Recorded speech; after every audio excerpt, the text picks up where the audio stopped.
All right, good afternoon, everybody. We're going to go ahead and get started. My name's Dave Terry with Media Current.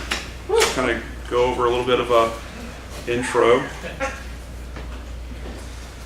And of course, the slide could be frozen. It's probably Windows. All right, yeah. So a little bit about me. I've been an entrepreneur since I started the first company when I was 25. So for the last 15 years, I've worked for myself, essentially. Yes, it means I'm getting really old. I'm really passionate about all things sales and marketing. So if you see me this afternoon and want to talk shop and talk sales and marketing, pull me aside, definitely. Come on in.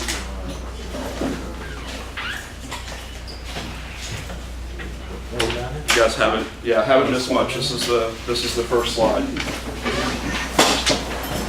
All right, we'll wait another minute.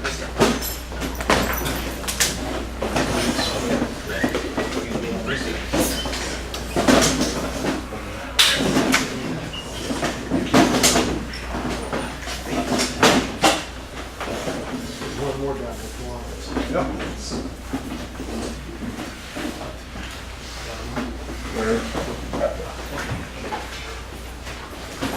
Okay, cool. So you guys who are just coming in did not miss much. This is the first slide. I'll start from the beginning. Again, my name's Dave Terry with Media Current. I'm an entrepreneur. I've been involved in owning my own businesses since I was 25. So for the last 15 years, I'm getting really old. I'm passionate about sales and marketing. If you see me today and want to talk shop about marketing and sales, would definitely enjoy that. I'm one of two owners at Media Current. My partner and I, a lot of you know the story. We've known each other actually since we've been in elementary school, so we go way back. We have 32 people on our team now. Some of you may recognize me from Drupal-Camp Atlanta and the Atlanta Drupal user group, which I've been real active in since 2008.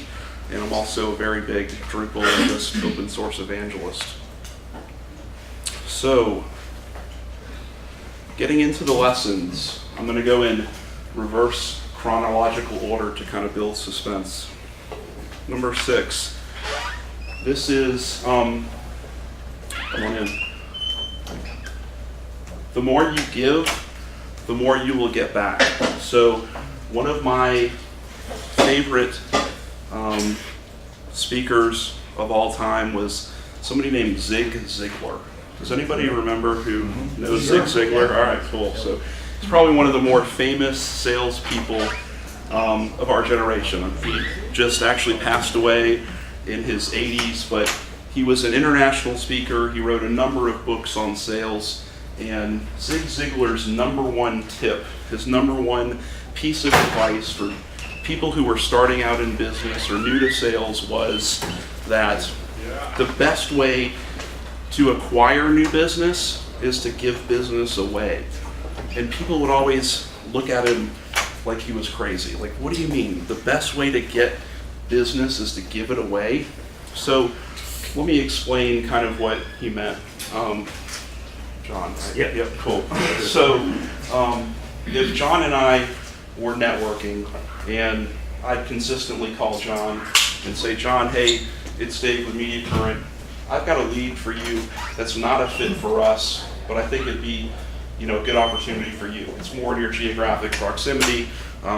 It's more aligned with your core service offerings. You should call this company. So I've got a lead, but I'm passing it on to John. So if I do that, call him back the next day, John, I've got another lead for you I want to pass on. It's not a fit for us. The next week, John, I've got another lead for you I want to pass on. Subconsciously in his head, what's that doing? That's probably saying when he sees an Atlanta opportunity for Drupal and he doesn't have capacity to fulfill that need, he's probably going to want to pick up the phone and call us, hopefully, because he feels a little bit of perhaps loyalty to, want to return the favor. Reciprocity. There you go. Yeah. So that was Zig Ziglar's whole point is the more you take a vested interest in other people's success, it comes back to you tenfold. And nowhere is that more evident for us than in the Drupal space. I mean, we have received so much benefit from giving back to the community. So this is just really emphasizing the value of networking. And again, we've been very fortunate to create a lot of ambassadors, I think, within the community. We have partnerships, alliances with hosting providers, complementary service providers. Does everybody know kind of what I mean by wedding list? A valuable lesson that I've learned being an entrepreneur is when you start out, everybody, if you were to get married tomorrow or remarried and say your second vows for some of you, who would you invite to the wedding? That's your personal network. Those are the 6 degrees of kind of separation. And you should really make sure that all of those people know what it is that you do. So somebody in the Drupal community, I forget which firm, they started saying, you know what, everyone who contributes heavily to Drupal, we should start a Drupal Give page. Got a lead on the other chair. If anybody else need one, I can't use them both. Cool. So this is our Drupal Give page, Media Current, where we've done presentations, sponsorships, events that we've organized. And at all of these events, we almost get value 100% of the time. So eventually companies would not be sponsoring if they didn't get some kind of ROI. So definite value in giving back and contributing to the community. And I'm really preaching to the choir today since, I'm speaking to you guys at a Drupal camp. Lesson number 5. This sounds so simplistic, doesn't it? Listen to your employees and customers. Everybody says that. I've learned, though, that very few companies, and early on I made this mistake so many times, actually execute on this. So one of the things that we did, and there's a few Media Current employees who can call me out here if I'm incorrect, but we did a survey, and I talked to a lot of recruiting prospects, and the most common question I get when I come to a camp like this is, how do I find talent? Where do I find new people? My growth is becoming stunted because I can't hire, experienced help. So if you want our secret sauce, this is it. What I've heard over the years, a lesson I've learned from listening to employees is this, that iron sharpens iron, that other top Drupal talent want to work with each other. They appreciate that back channel of knowing that if they get stuck on an issue, they have somebody, on IM that they can reach out to. They appreciate transparency. At the beginning of every year, we have a State of the Union in Media Current. Okay, Ryan? So I've listened and learned that people want an open strategy and vision. We have a roadmap that we lay out at Media Current at the beginning of every year that we're very transparent with. I've learned that, a lot of times I'll hear, especially smaller Drupal firms, say, how can I compete against larger corporations? Like in Atlanta, we have, Turner. You know what? Use that to your advantage. Challenge and variety are welcomed, especially in the consulting practice with Drupal firms. So, I'll say, do you really want to be working on, the same website properties, the same templates, the same, source code? What they're really telling us is, no, they don't, and they appreciate challenge. Is innovation fostered? Can I work on things that I like doing? And this is probably the next one has been the hardest one for me as we've grown. Employees appreciate communication and feedback. They want to know where they stand within a company. They want to know if they're doing well, but they also want to know if they're struggling. So you need to be able to provide that feedback, and it shouldn't just be on an annual basis. It should be ongoing. It should be consistent. Employees want to know, is their voice being heard? Again, another advantage I think we have at Media Current versus corporations is, we're not part of a bureaucracy. If you have an idea about wanting to maintain a module, go do it. I'm not going to be a bureaucrat. I'm not going to prevent you from doing that. If you want to, though, maintain that same module with a corporation, maybe a little bit more problematic. One of the other things that we've heard is, especially when I talk to freelancers, this comes up a lot, that, you know what, Dave, I'm exploring the option of going to Media Current because I want more predictability. I don't like kind of the peaks and valleys of freelancing. So what I've listened to is that employees really appreciate job security and peace of mind.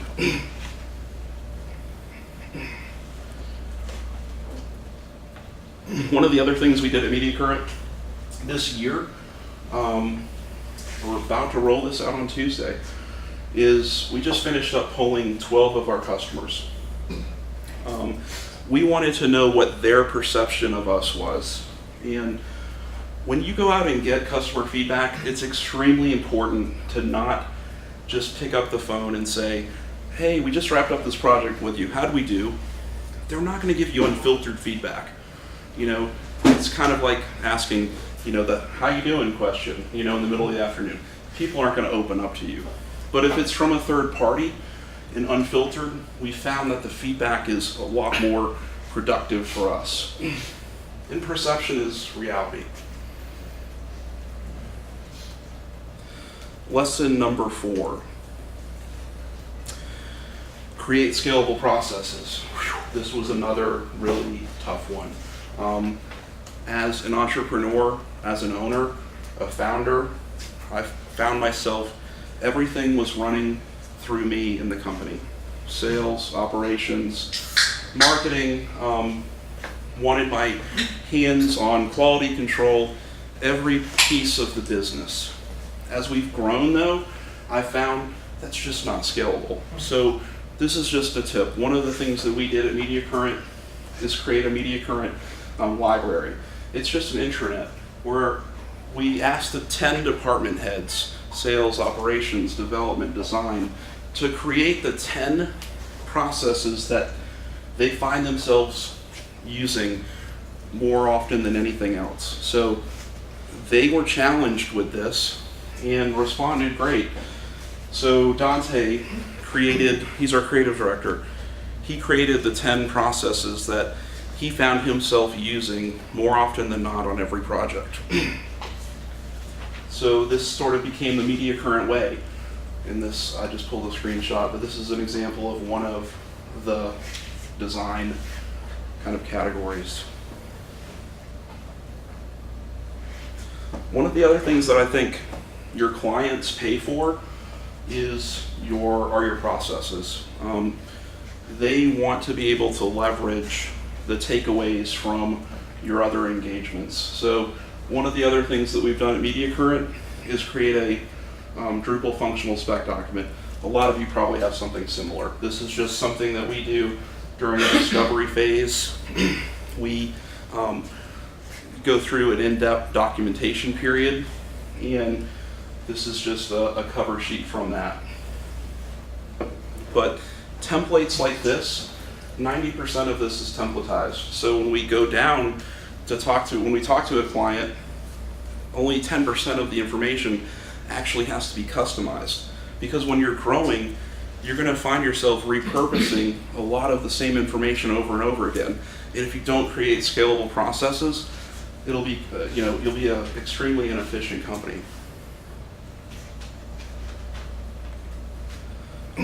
Number 3, positioning and a singular focus are critical. If you're a freelancer or a small business, highlight, circle this. This is the number one mistake I think I see firms make, is they become too much of a generalist. They don't niche, they don't specialize. They try to be everything to everyone. And one of the things that we have fought hard against at Media Current is not diverging outside of Drupal. I think a lot of companies make a mistake when there's valleys, especially in sales or demand, they begin to go outward with their marketing. We believe in just the opposite. What you should really be doing is creating a micro niche. I think, I'll point out Ryan, I think they've done a tremendous job at the commerce guys. They've kind of said from day one, they want to position themselves in the market as the Drupal commerce experts. I mean, they have a dominant marketing position now as a result of that. And, I mean, don't get me wrong, I'm sure they have debates over how much services do we do versus product, how much do we want to do support, but their focus is still very singular. Go visit other websites. Ones who struggle tend to laundry list. We're CMS experts. We do, a laundry list of other things. They laundry list services. We do SEO, we do hosting, we do development, we do design. Don't make that mistake. I mean, that's critical. And I'll tell you how you position yourself as an expert. At least at Media Current, we think experts speak and write a lot about their subject matter.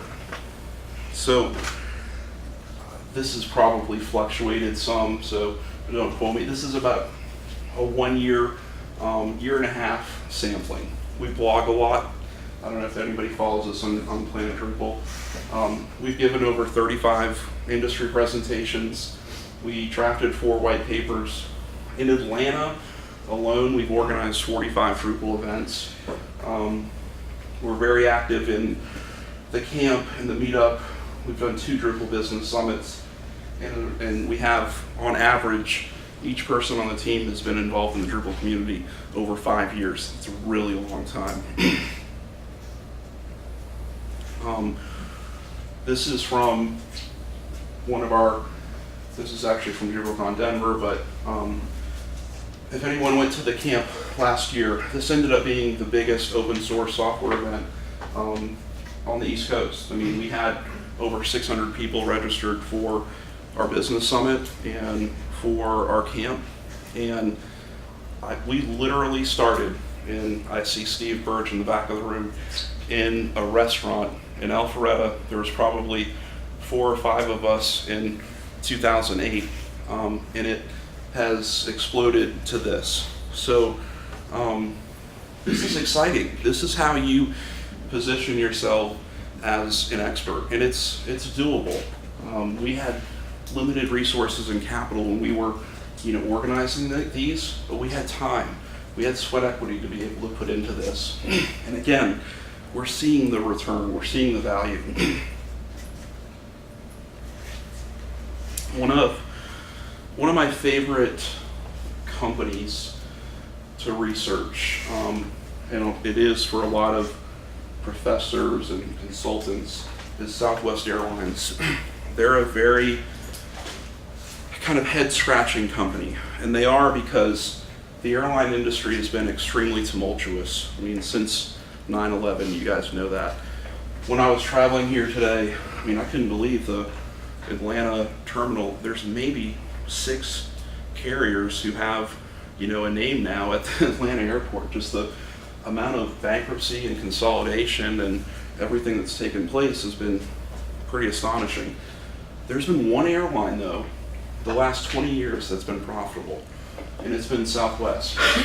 And as these consultants, experts, whatever, began to look at Southwest, they said, what were they doing differently that all these other airlines weren't? So they looked at Southwest and they said, you know what? Southwest only serves well-traveled destinations. You won't see Southwest going to, Africa or the Middle East, or maybe destinations that become popular for a short period of time. They continue to focus on well-traveled destinations. If you've ever traveled with Southwest, and I think I heard they may have tweaked this a little bit, they only have 1 class of service. You don't have, a first class. It's everyone's kind of leisure. There's no, I think, even assigned seating anymore. All the seats are first class. Yeah, there you go. Okay, so is that how it is? Yeah, I haven't flown with them. I'll plead ignorance on that. What they do is when you travel a lot, they allow you to board first. There you go. Seat Okay. first. Cool. So yeah, I will plead. I have not traveled with them a lot, so thanks for that. They only operate one kind of aircraft, and again, the profits, the financials speak for themselves. I'm not picking on United, but I could have put Delta, even though they're from Atlanta. But United serves every kind of destination. They were serving every kind of traveler. They offer every class of service. They operate multiple aircrafts that they have to service. They've been unprofitable, for most of the past decade. So when I compare Southwest to the Media Current model, this is what it kind of looks like. Been tempted, but still only serve organizations that need Drupal. We still have this singular focus. We talk a lot about Media Current, about less technology, and a lot more about being customer-centric, being responsive. We're still in a people business. And we really operate to constantly improve. I mean, we really analyze every part of our operation to make sure that year over year we're getting better. We're gonna make mistakes. I heard some mistakes that we were making on that client survey, but I want our customers to know that they can feel confident and trust us that we're going to seek to get better every year. And I'm really proud of the fact that we have 32 team members. We've never laid one person off. We've never downsized. And this speaks to one of my next lessons, but as I heard that employees valued stability, we needed to make sure that we were financially responsible.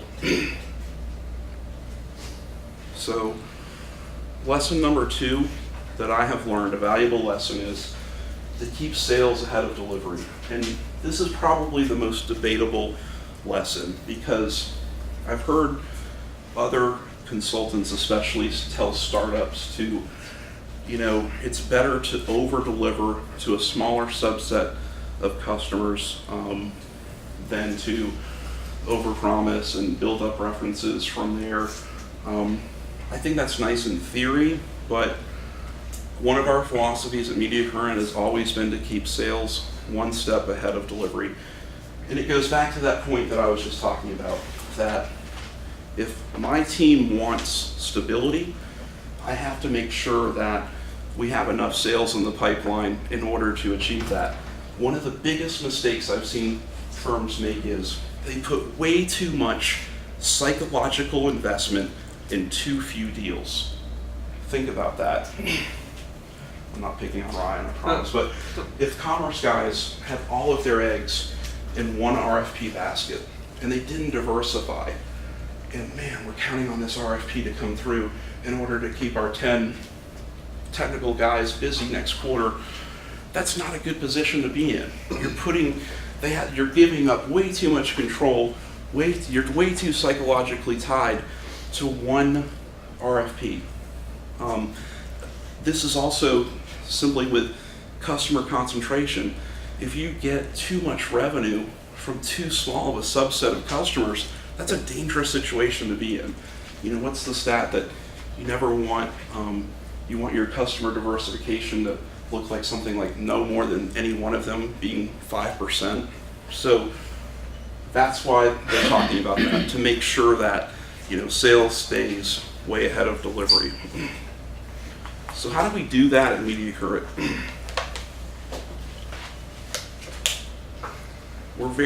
Our marketing and sales, I could have whited this out, but we're transparent. There's nothing, if your numbers look better than us, that's great. We track everything. I hold our sales and marketing team extremely accountable. We have to know where we're getting ROI. So this is website stats, this is social media, this is blog, this is LinkedIn. Every week, our marketing director has to send my partner and I a scorecard on what kind of activity he's been doing. So there's going to be fluctuation. I think lead generation is very undervalued. Leads give you ultimately options. It allows you to be able to pick off the best projects. And it's something that we're very, very cognizant of at Media Current. Number one lesson, and boy, did I learn this the hard way. I was just not a very empathetic manager and leader early on. Maybe I'm still not. I've tried to really get better and really learned that culture should always be number one at any company. And this is really a focus for us now at Media Current. One of the things that we did, and I'm sure because this video may not work, live presentation. This is from about 6 months ago. We shot this at Drupal-Camp Atlanta. So I want you to hear from some of our team on what it is like to work at Media Current.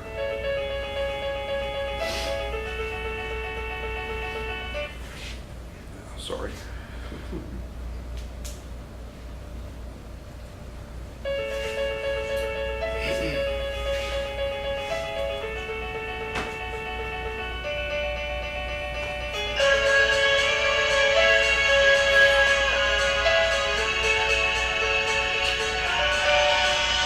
Scale and grow, we had to be able to hire the best talent, and we made a decision early on to go to more of a remote or distributed model versus a centralized office. And part of that rationale was to be able to find and identify the best talent no matter where they were located. Drupal developers will want to work for Media Current because you create an environment where you can grow in your knowledge of Drupal and your practice area of Drupal. A lot of it feels like matchmaking, right? Like getting the right people on the right job, and that goes a long way. Helping to understand what the client needs and finding the right person that can understand that best and deliver on it. And it's all about us. It's all about together we're going to come up and make this magic. It's not just you out on your own.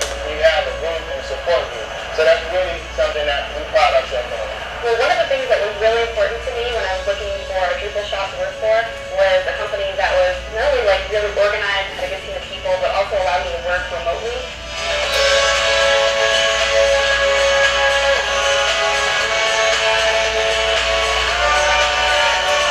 Never boring. That's a great thing when you're a developer. Orlando. Challenges. Media Current presents plenty of good programming challenges. I like working in a place where I value the work that I do. Every day I'm excited about what I'm working on.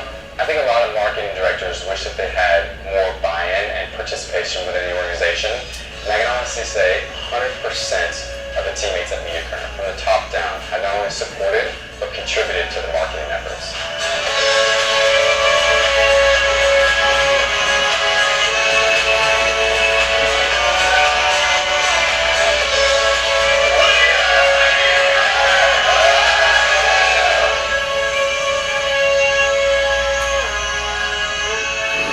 That was not intended to be a shameless plug, but I did want to highlight the importance of culture. So you'll have to excuse this cheesy acronym and slide, but if there's one slide that I think kind of crystallizes everything that I've been talking about, it's this. Our foundation is built on our culture. Next is giving back and being a part of a community. Content is very important because I think sales and marketing especially, is about generating fresh, relevant content. And at the top of the pyramid is customer. So this sort of, again, embodies the four things that we've learned at Media Current and the lessons learned overall. So I'm going to put this on SlideShare, guys. If you want to look at the lessons learned or go back, it'll definitely be posted there.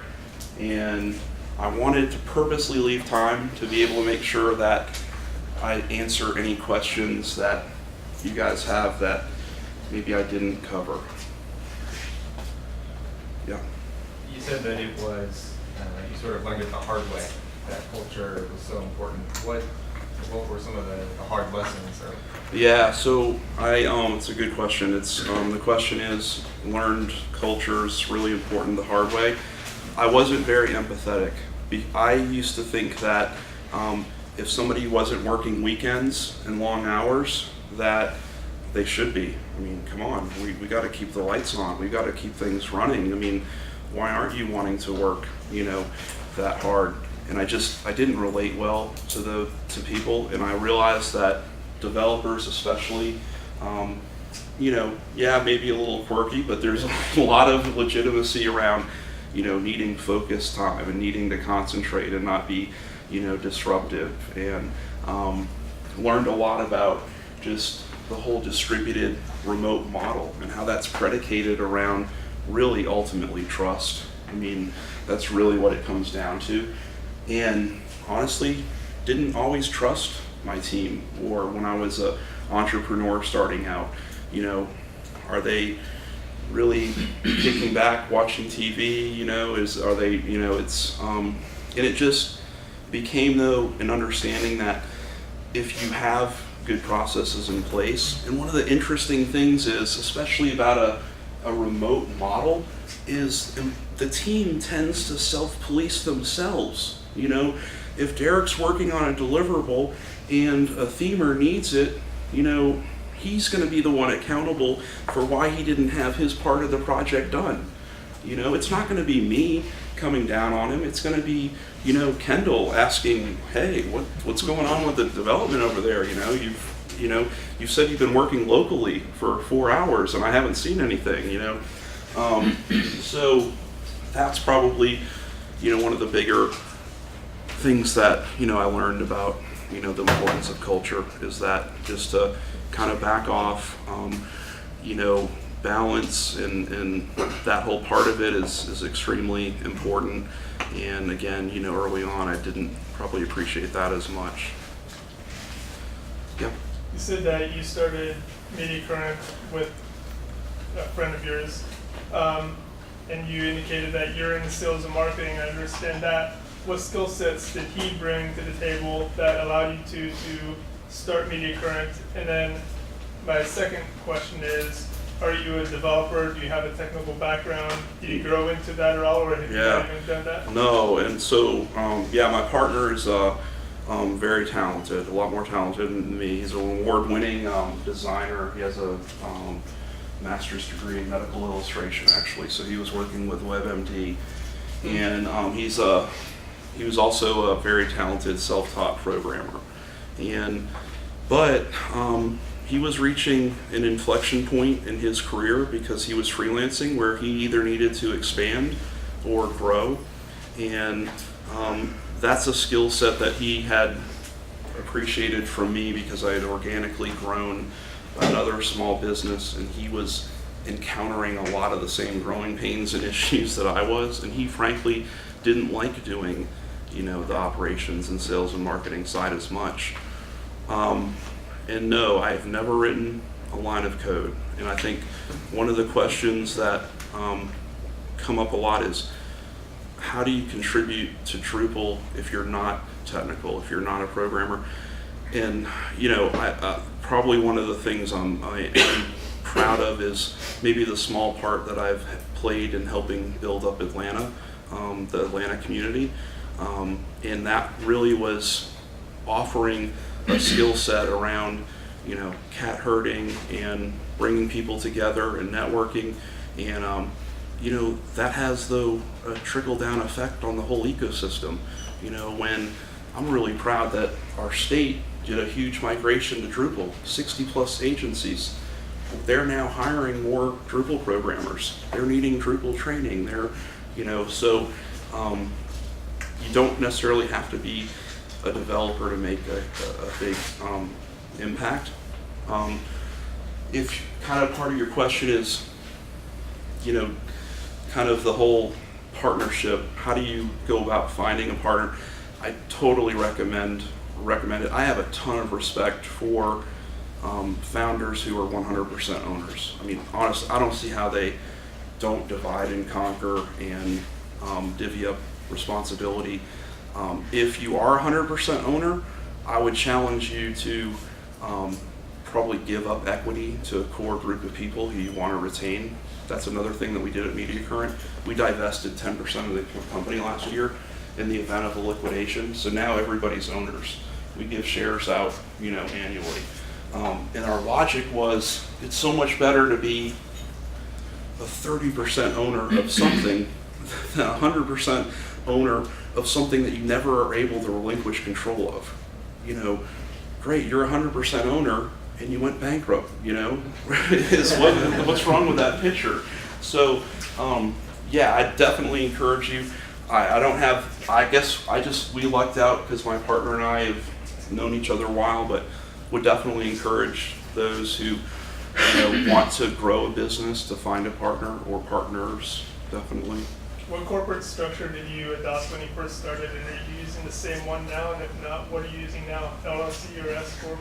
Yeah, it's a partnership that's taxed as a sub S. So that's another way. And I'm not a CPA, but I think you just have to talk to a CPA or an accountant and find out what's the best structure for your situation. So we decided to do a sub S. Have you always been an FTE employee shop, or did you make a transition from contract labor to FTEs?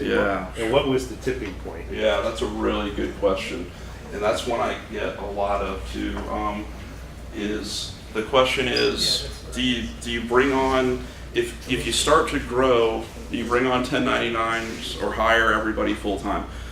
So at Media Current, this is something we are pretty cognizant of. We only have one contractor, and he kind of has been grandfathered in over the years, and he's really works 3 days a week. Everybody else is full time. I'll tell you our logic behind that is, as we began to swim more upstream with project size and clients, they're coming to us for our processes, our approach to solving problems.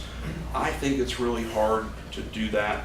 The more sort of cooks you have in the kitchen, more piecemealing you do. And I didn't want us to just be a staff augmentation firm or a just sort of a conduit of, okay, we want Media Current overseeing the project. We don't care who you bring on to fulfill the deliverables. We felt it was really important that we were bringing our approach, our processes, our lessons learned to every engagement, and that's why they should be, hiring us. And we have resisted. I won't say we will never do it. There have been times when we have just been at such a max capacity that we've had to bring on contractors, but honestly, we don't do that a lot. I've mentioned to Lee and some of the others before. What I'd like to do though is, if we don't have a bench, if we don't have availability, I'd rather just refer the whole project to you and let the prospect say, hey, we have a trusted network of other Drupal firms that we work with. We did a ton of that early on. We've probably done over 10 projects with phase 2. We probably did, I think it's 16 or 17 projects early on with a design agency in Atlanta called Times3, but not as much subbing out of work. Anybody else? How did you keep the quality up as you start to, give things to employees and things like that? In other words, when you start, you've always got your principles of these are exactly how to do it. Yeah. And it seems like the more you delegate, it's hard to keep that quality. Yeah, that's another good question. So, the question is, as you grow, how do you not compromise your principles, culture, deliverables? I wish I had a good answer. I think you definitely have to value project management. I've seen some firms, and especially a lot of our customers who initially didn't value project management's role. And I think we have found a direct correlation between the PM's experience, should I say, with Media Current and the results of the deliverable and the product. I think that, my theory would just be it comes with a little bit more, the more they get experience to kind of the Media Current way, the Media Current approach of doing things, then I think that will begin to plateau. But yeah, and a lot of it is just, and I know this is cliche-ish, but hire good people. So one of the things I didn't mention is, how do you build this kind of culture? And we think culture is defined in 3 ways at Media Current: by who we hire, who we fire, and how we professionally develop everyone. That last one is really important because I hear a lot of companies give lip service to that, but when it's time to go to DrupalCon, boy, times are tight. Sorry, Ryan, not this year. We can't send you. That's something we have at Media Current a $2,500 stipend per year for everybody. Another lesson I've learned is I was probably like, I'm a little reluctant to approve this design conference, but I realized again that if we're developing our employees and we're showing a vested interest in their success and career path and their ability to learn more, that's only going to have a positive impact back on, our company. So I've totally flipped on that. I want people coming I think our team will say, I really encourage everybody to come to camps like this and to get involved with their local community and, go to DrupalCon and, we want to really make sure that we're not just giving that lip service, that, that's part of the fabric of Media Current. Yeah. You mentioned that you think lead generation is undervalued. What does valuing that more look like? Yeah, so one of the big things around, hot thing around lead generation right now is marketing automation. So if you're I don't care if you're a freelancer, if you're a bigger firm, learn as much as you can about marketing automation. I mean, we think it's the next big wave. And I don't get any kind of kickbacks. I mean, you guys should do your own homework. We use a company called Pardot, P-A-R-D-O-T.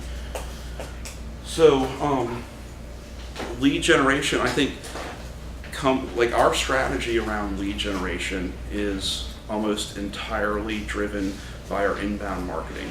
So I'm not going to pick up the phone and cold call Coca-Cola and say, hey, can we come down and do a Drupal demo?